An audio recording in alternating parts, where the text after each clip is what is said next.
What's up, guys? Bloodshed here, bringing you a season 26 guide to get you up to speed. If you're like me and been playing other games like Elden Ring, Lost Ark, or whatever, this video hopefully will get you on the up and up, get you ready for launch weekend. I'll add chapters to the video so you can skip around, find the things that you're looking for. All you have to do is drop a like for that instant karma effect. And don't worry about commenting, I took care of that for you guys. I'm gonna try to get all the season 26 stuff updated, which is mostly just Invoker and Crusader. So Crusader, they have AoE now with the Invoker set.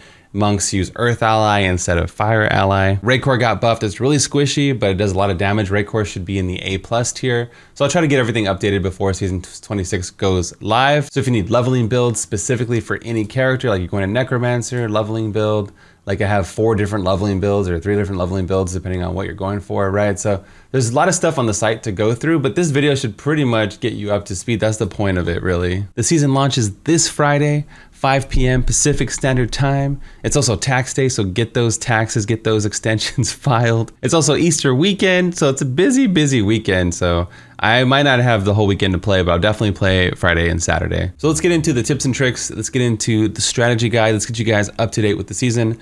The number 1 tip you want to do is get a bedpan, as it's going to offer you the most efficiency altogether, you know, saving you those trips to the bath. All right, let's talk about what's new first, okay? Echoing Nightmare. This is what it is, all right? And then I got permission from the amazing Anna Cakes to give you guys some of that sweet footage in the background. So what you have here is an Echoing Nightmare playing in the background. You can see the overwhelm meter. So it's a wave-based game mode, okay? It gives you insane amounts of Paragon. This is where you're gonna farm juicy, like probably, you know, 1,500 plus Paragon in a couple days. It's crazy. The keys drop from Greater Rifts. Consume them in the cube to open the Echoing Nightmare. Only 1 key is needed per party member, which makes me want to just play in groups and do my seasonal theme and hang out with my community, right? Because it's just more buffs for group play for whatever reason. Rewards cap at 150, but you do get like an augment stone at 125. And typically endgame, you should be doing these in about 2 to 4 minute runs. Now I put a little strat here, you know, use your power pylon around 100. That'll get you to about 125. And then, you know, whenever it ends, then you want to hit that Condi.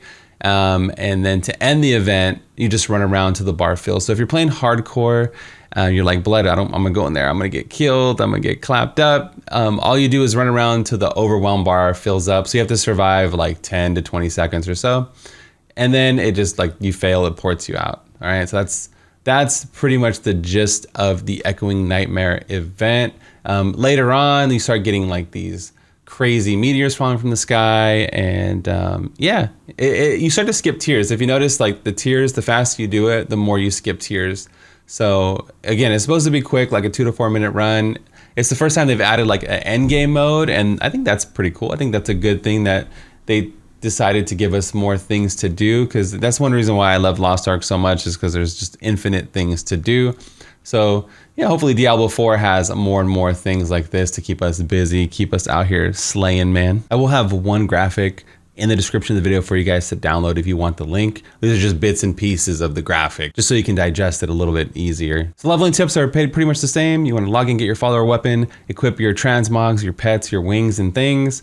You want to complete your challenge rift, and then you want a massacre bonus to the cube at level 1. I started doing this a long time ago. The scaling of the mobs are really, really weak at level 1. Like the first 8 levels, they're just insanely weak. Even like on Torment 1, the scaling is in our favor, right? And then they start to come into their own later on and hit really hard. Roll shards, upgrade your level 70 weapon, right? Obviously you can make a level 70 weapon. If you save your challenge rift cache, you get tons and tons of materials in the challenge rift cache. So you can unlock all your professions. You can have blood shards to roll stuff. You can upgrade a 70 weapon, make a 70 weapon. You want to buy plus damage rings and amulets. They become available at level 7 and 10. You can also check the vendor for all kinds of stuff, not just rings and ammies, just for gear along the way. When you're doing massacre bonuses, you're not getting the same amount of loot as you would get if you were doing like normal rifts. So this will be a way to help keep you, you know, up to date with gear and such. Massacre bonus in the Firstborn till level 70. And that's pretty much the strat. Temple of the Firstborn is in Act 2. You just massacre bonus there over and over again. Try to get upwards to 400, 500, 600 kill streaks. And then when you eventually do hit 70, the Sage set is auto-learned. So don't forget that. That way you can craft it right away. I put it in the leveling guide because as soon as you hit 70, you pretty much should make it. And then on the graphic, we're gonna have Bludd Shards for every class. Maybe I'll quickly go through them. And again, like this isn't like, I'm not the messiah, right? I'm not like, this is not all set in stone. This is just what I would do to share it with you guys. So if you decide to go a different route, I think that's totally cool. This is an RPG. You're supposed to go a different route and do whatever you want to do, right? This is just what I suggest, right? So Bludd Shards. For Barb, I like to go Bracers and Ring to try to get those Hoda or Seismic Slam Bracers, and then I go for Bandamite. But again, go for whatever you like. For Necromancer, I go Corpse Gauntlets because Corpse Explosion is ridiculously powerful. Even if you don't get the gloves, you're still going to be crazy strong. They buff the base damage to 1000% plus. And then Pants. You're going to see a lot of Pants here. I'm a big fan of Poxfold, right? They add a 550% weapon dot around your character when you're surrounded, which is great for hardcore, great for keeping those massacre chains alive. I love them. I'm a big fan of Poxfolds. Monk, go for boots for those Crudus boots, and then Pants for Poxfolds. Satyr, shields. You can get the sweep attack shield, or you can get the hammer shield, right? And then either one you get, I like to go for Pants. If you do get the hammer shield, then you can go for bracers instead of Pants to get some synergy there, like Johanna's hammer shield with the bracer. For Witch Doctor, I like to go Mojos, even though we don't really use it. It's just super duper powerful because Witch Doctor is really, you'll see later on, the Witch Doctor has tons of ways to kind of chain mobs together and do massacre bonuses. And then I just save the rest of the shards for the Helms at 34, or you can just save all your shards for Helms at 34, try to get that Mask of Jaram if you like, or whatever item. Witch Doctor is the easiest class to level with no legendaries, so it doesn't really matter, right? Wizard, Pants, and Bracers. So again, Poxfold's #1 on Wizard, and Ashnagar Bracers to keep us alive, to keep us rolling, right? So Wizard doesn't really have anything, in my opinion, that's worth a damn for leveling. So I just go Pox and, pretty much disintegrate and kick ass. Demon Hunters, I just wait till 34 and go Quivers. If you want to go, if you're a Hellcat Andy, then go for that. That's cool with me. For weapon upgrades, I do two-handed mighty weapons on Barb, two-handed scythes on Necromancer. Monks get the fist weapon, wizards get wands, satyrs get two-handed flails, witch doctors get ceremonial daggers. Don't forget, it's not a dagger, it's a ceremonial dagger. It'll be completely different. And then DHs get normal daggers. There's only two options, right? You can get the Greenstone Fan or Carlisle's Point. Either one is good to go, but obviously Greenstone Fan's insanely better. For massacre bonuses and leveling skills. So I added a massacre bonus to the leveling skill section because people were asking me like, well, what do you use to chain mobs together, right? So for Barb, a weapon throw helps me chain. So does Rend, so I can like rend the group and then jump or charge away. And then whatever synergy I have with my bracer that I got with my Bludd Shards, whether it's Hoda or it says Hots, I got to change it to saying Hoda. Whether it's Hoda or Seismic Slam, right? It synergizes with the bracer. It's pretty self-explanatory. And then for Necromancer, Bone Spike, Bone Spear allows me to attack the mobs and then like blood rush away. And then when I get there, I just corpse explosion a few mobs. I use the golem to create corpses. Necro is so strong, you can just do Torments if you wanted also, because they can do like Torment 1, 2, 3 with how strong their gauntlets are. For Monk, use dash to get to packs, and then Mystic Ally. If you get the Crudus boots, obviously Mystic Ally, Water Ally is the way to go for all speeds. And then Mangle hits really hard. Any generator that has like a 500 plus multiplier is going to be good to go. And then I like Seize the Initiative passive with Monk. It gives us 75% attack speed. That's crazy. Satyr, I like to go Smite to pull, and then Sweep Attack or Hammer, depending on, again, what you get with your Bludd Shards, and then Pony all the time. You're going to be ponying to pack to pack. For Witch Doctor, Corpse Spiders, you get it right away pretty much. It's so amazing. These little spiders just hit so damn hard. And then Haunt and Locust Swarm will help you chain like these big massacres together, and Spirit Barrage. And then Rush of Essence passive around 35, I believe, is really good with Haunt also to keep your resource maximized. For Wizard, I go Magic Missile to pull, but then I use a lot of Ray of Frost and Disintegrate. And then obviously you're going to use teleport, right? So Disintegrate has long reach and it just travels through a bunch of mobs. So, you know, you can do a decent job Massacre bonusing, but it's not as good as others. Special consideration for Hydra. I would use Hydra sometimes also with my Massacre bonus leveling. And then for Demon Hunter, Bolas is great. You hit the target, there's a delay, and then it explodes. So it's just you want to keep hitting the target as much as possible. So you have these like individual explosions going off in addition to you kiting the mobs around.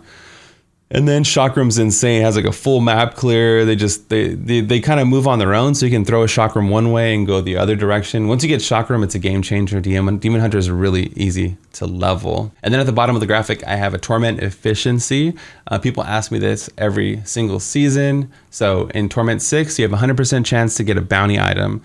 So like if you're running this on T1, I think it's only a 10% chance to get the item or something crazy low. So if you're sitting there running, you know, trying to get that Ring of Royal Grandeur all day long, it's going to take you forever. I mean, you could run 10 sets of tier 1 bounties and only get one item one time, and that might not even be the Ring of Royal Grandeur because there's like 5 different items, right? So if you run it on T6, at least you know you're going to get something and you're going to dramatically increase your odds. The graphic on the screen shows T12, but it's actually T13. So I will update that. It'll be updated when you get it. So if you wait till T13, you have a 100% chance to get 2 bounty items. So then that's what I do, right? I wait till T13. That way, every single run, I'm getting 2 items, 2 items, 2 items. It's way faster than just running it in T1 or even T6, okay? So no class needs their Ring of Royal Grandeur to get to T13. So there's no excuse. Just wait your ass to T13. The next line mostly talks about Death's Breath. So on T7, you have a 90% chance to get Death's Breath, right? So if you just wait till T7 or you push it to T7, you're gonna almost get one every time. Obviously, T16 is the most efficient farming, right? But you might be dying a lot. You might not be prepared for that. You might be on hardcore and cautious. So now you know you have the information on what you want to shoot for, right? So if you're doing something on T10, you're like, oh, maybe if I just push it one more Torment, now I can get more Death's Breath and I can get more Greater Rift keys per run. So yeah. So mid-video, I just went through and edited it, and there might be other things I need to fix along the way that I notice. So, but this is the current version of the graphic, season 26 guide. You can see we have the Echoing Nightmare on the left and leveling tips, Bludd Shard, weapon upgrade, massacre, and leveling skills, and Torment efficiency. So I love making these kind of weird graphics. I don't like using Excel for this kind of stuff. Maybe I'm old school and I like the slideshows, I don't know. So hopefully this thing helped you out. It'll be a link in the description and on the website, of course. For a bonus tip on what the best start is for the season, clearly the best overall start from like 1 to GR, I don't know, 150, right? It's gonna be Monk and Demon Hunter. Monks are still insanely badass, especially if you get those Crutus boots while leveling. And then you have a Demon Hunter, right? Demon Hunter with Marauder. It's the best Echoing Nightmare clear. So the seasonal theme we talked about is a big wave-based density, and they clear big wave-based density easily with all their sentries shooting all over the whole screen. So those two would be the best start overall for the season. That'd be my S tier, and then the A tier for starting other starts would be Rancor and Crusader. Akan's really good general set. Rancor just got buffed. You can also play Whirlwind. You know, there's all kinds of Leapquake, Frenzy Barb, Lawn Hoda. So the Barb has a lot of options and it has a really good, powerful leveling and a start in general. And then in the F tier would be Wizard, Witch Doctor, and Necromancer, just because their sets aren't that great, and there's not really that much hype behind them. Necromancers can't hard CC in the Echoing Nightmare, so that's one thing to note that we didn't talk about. You can't like hard crowd control these mobs in the Echoing Nightmare, so it really just destroys Crispin Sentence and other like hard CC abilities.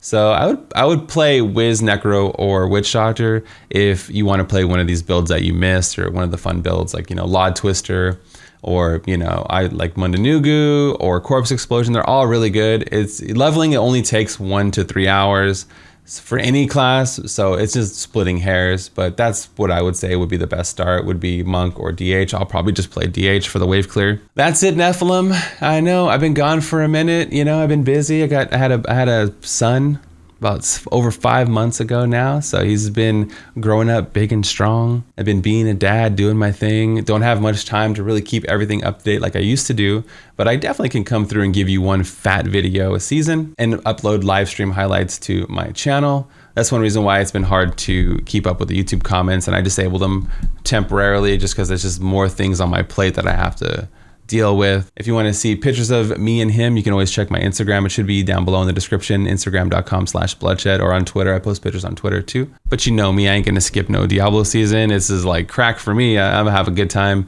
Again, Easter is Sunday, so I definitely might do a 24-hour stream on Saturday or Friday night, and then just play till I drop on Saturday. We'll see how it goes. But anyway, that's gonna be all for me today, guys. This is the Bloodshed, and I'm out of here. Peace.